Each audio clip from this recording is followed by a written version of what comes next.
June 4, 2013. This is a good piece by John Rappaport. It was posted today in Activist Post, and I will link below to the article. Europe rejects GMO crops. Kinder, gentler America seeks labeling. It's a scandal. Monsanto has just announced it's giving up on most of Europe. People there don't want GMO food.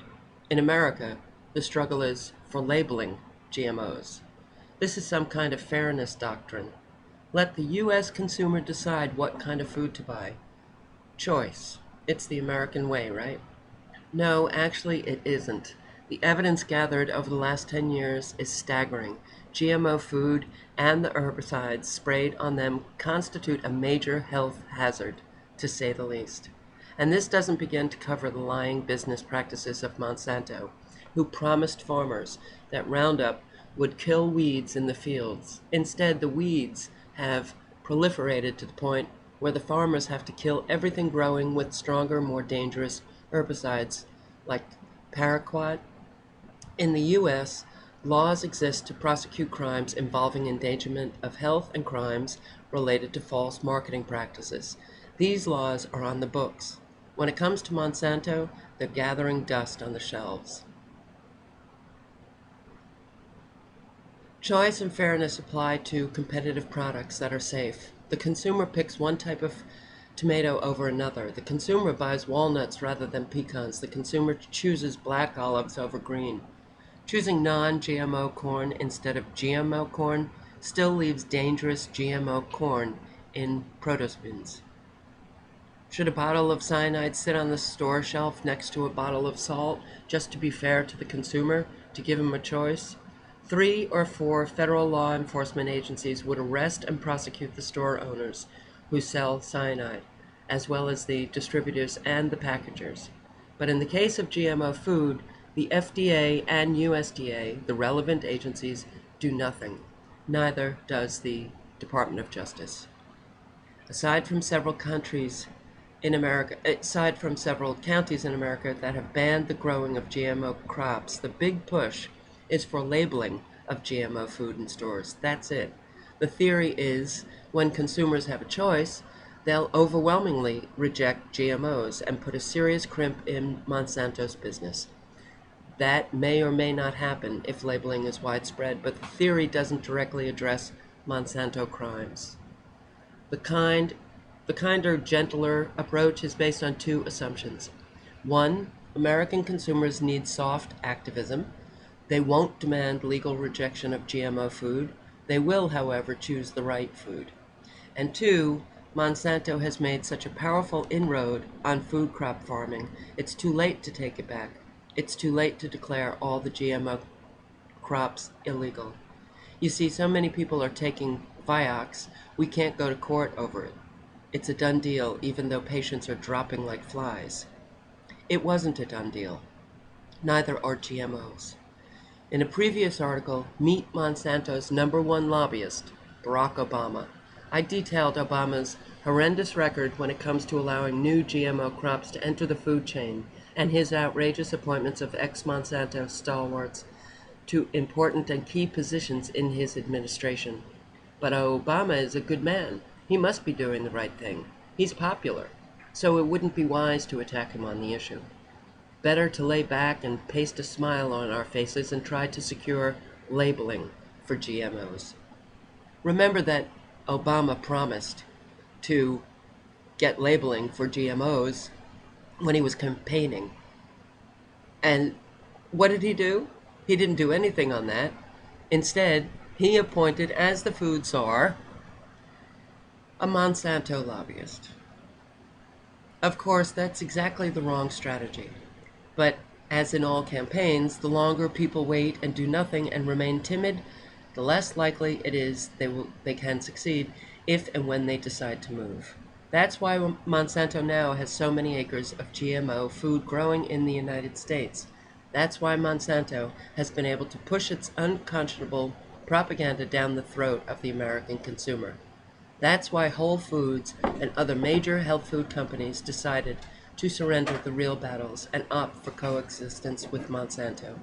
When there is continuing crime in a community, the people, the citizens, have to go after and expose the public officials who are doing nothing about it, who are indeed profiting from it.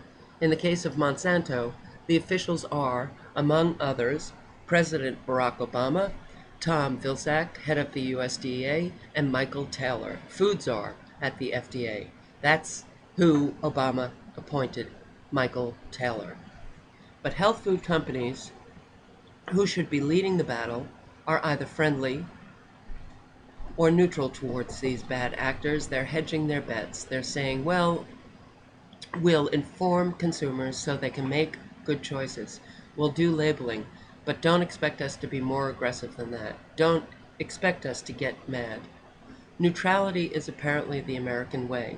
First and foremost, the business of America is business, and the idea of consumers staging a full bore boycott against Whole Foods, out of the question. No, consumers are too busy loading up bags with groceries. Monsanto relies on that. Monsanto knows Americans are tuned up to buy, and consume, and then buy more.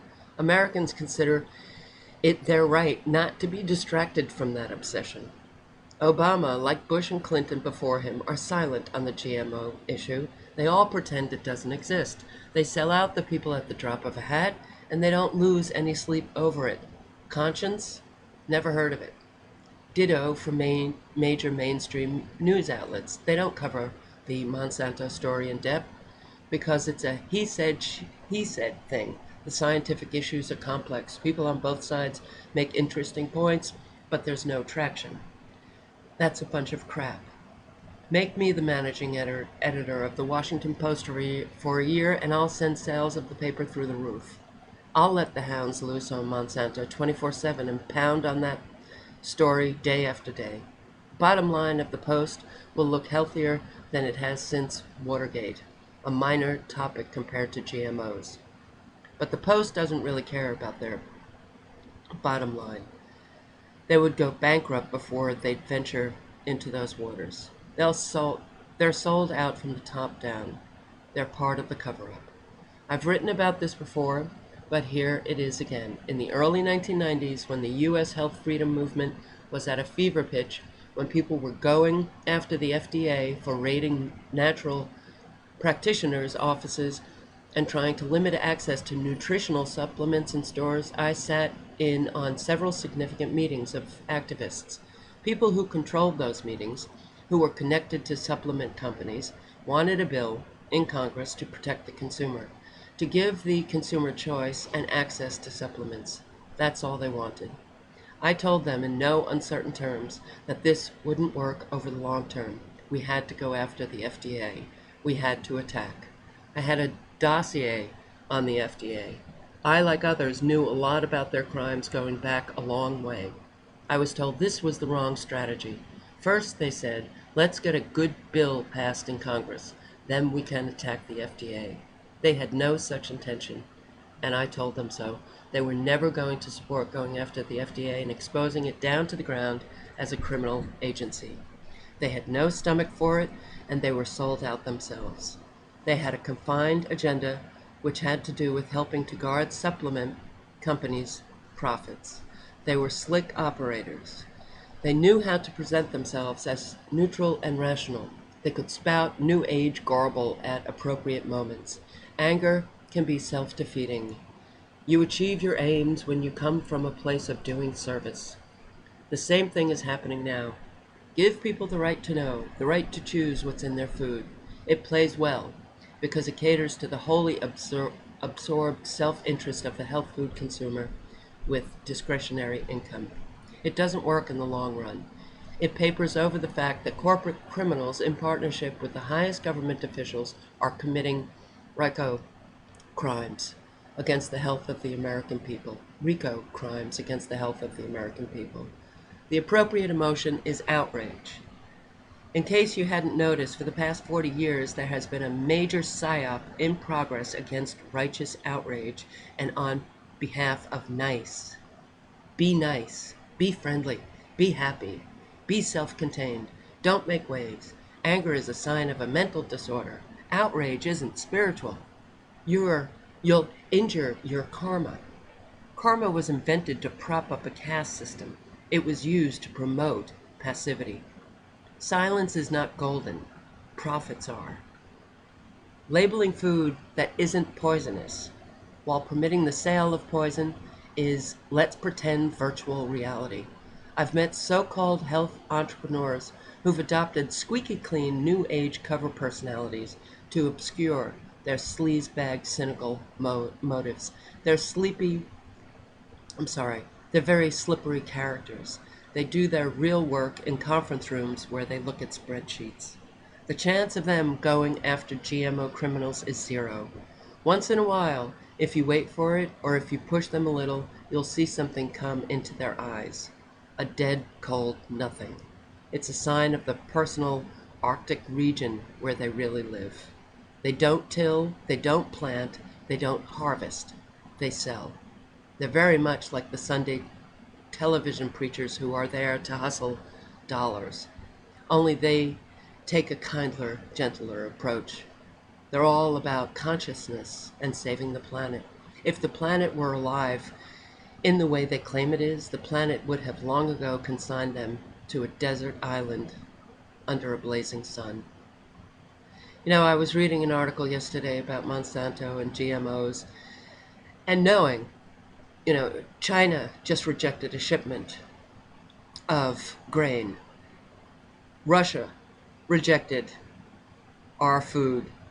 Other countries are rejecting our food. Japan rejected our food. Why? Because all of our food is tainted with GMO. Countries are rejecting our exports. That's the one piece that John forgot to mention. The fact is that labeling is a farce because all of our food is tainted with GMO. Thank you for watching.